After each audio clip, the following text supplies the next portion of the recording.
Hello bachcho, let's read out the question first. Suppose the energy liberated in the recombination of a whole electron pair is converted into electromagnetic radiation. यानी कि जो energy liberate हो रही है due to combination of hole and electron pair उसको convert किया गया है इलेक्ट्रोमैग्नेटिक रेडिएशन में. If the maximum wavelength emitted is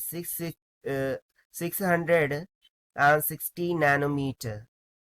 The bandwidth is, while given Planck constant h is equals to 6.6 into 10 raised to mass 24 joules second. So यदि बोल रहा है कि वेवलेंथ 660 नैनोमीटर हो सो बैंडविथ क्या होंगी. तो चलिए स्टार्ट करते हैं हम सॉल्यूशन से. But before of that let's talk about the key concept which we are going to use here for this question.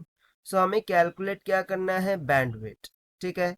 So bandwidth का फॉर्मूला क्या हो जाएगा. बैंडविड्थ बेसिकली होगी किसके इक्वल, जो भी एनर्जी ऑफ इलेक्ट्रोमैग्नेटिक रेडिएशन हो रहा है उसी के इक्वल होगा. Right.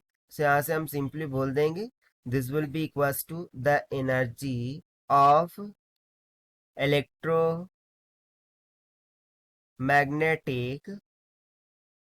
electromagnetic radiation.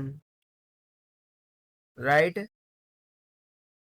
And second thing, जो एनर्जी ऑफ प्रोटॉन होती है उसको हम कैसे लिखते हैं, hc बाय लैम्डा, जहां पर h Planck constant, c velocity of light in vacuum हो जाता है और लैम्डा क्या हो जाता है, वेवलेंथ ऑफ द लाइट. ठीक है. सो इस कॉन्सेप्ट का हम यहाँ पर यूज करेंगे. तो चलिए फाइनली स्टार्ट करते हैं हम सोल्यूशन से. बट बिफोर ऑफ इट्स जो हमें गिवन है उसे लिख देते हैं. That is lambda 660 nanometre.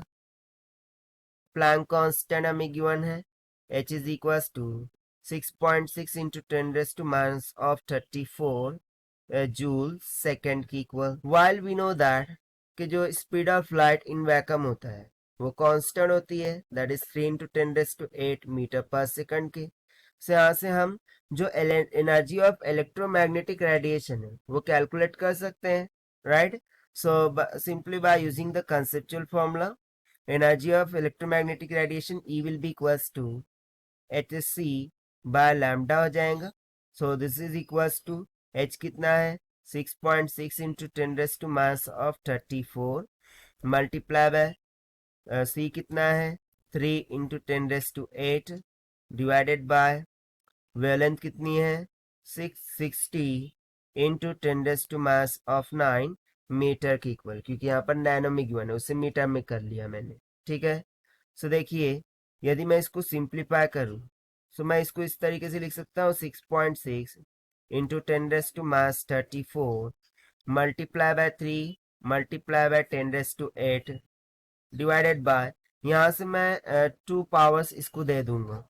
सो ये हो जाएगा 6.60 इंटू 10 रेज़ टू माइनस का 7. राइट. सो देखिए यहाँ से ये तो कैंसल हो गया.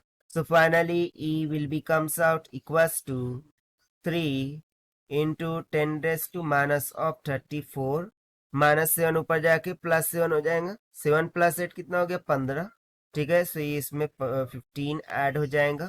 तो ये आ जाएगा 3 into 10 raise to minus 19 joule के इक्वल. बट मुझे जूल में चाहिए क्या, नहीं, मुझे तो इलेक्ट्रॉन वोल्ट में चाहिए. सो उसके लिए मैं क्या करता हूँ, इसको इलेक्ट्रॉन से डिवाइड कर देता हूँ चार्ज ऑफ इलेक्ट्रॉन से. तो चार्ज ऑफ इलेक्ट्रॉन कितना होता है 1.6 इंटू 10 रेज़ टू माइनस का 19. सो देखिए ये दोनों कैंसिल हो गए. 3 डिवाइडेड बाय 1.6 कितना आ जाएगा 1.875 इलेक्ट्रॉन वोल्ट के इक्वल. ठीक है. अब देखिए मैंने क्या लिखा था ऊपर कंसेप्ट में कि जो बैंडविड्थ है वो एनर्जी ऑफ इलेक्ट्रोमैग्नेटिक रेडिएशन की इक्वल होती है. यानी कि सिंपली हम बोल सकते हैं कि जो बैंडविड्थ है this will be equals to E, और जो कि कितनी निकल के आई है 1.875 इलेक्ट्रॉन वोल्ट के. सो यही हो जाएगा हमारा आंसर फॉर दिस क्वेश्चन, जो कि हमने सॉल्व किया है by using the conceptual formula of energy of photon से and bandwidth is equals to the energy of electromagnetic radiations. ठीक है? So if you try to match with the option, so option B will become correct answer for this question. So this is the required solution. I hope you understood well. Best of luck. Thank you.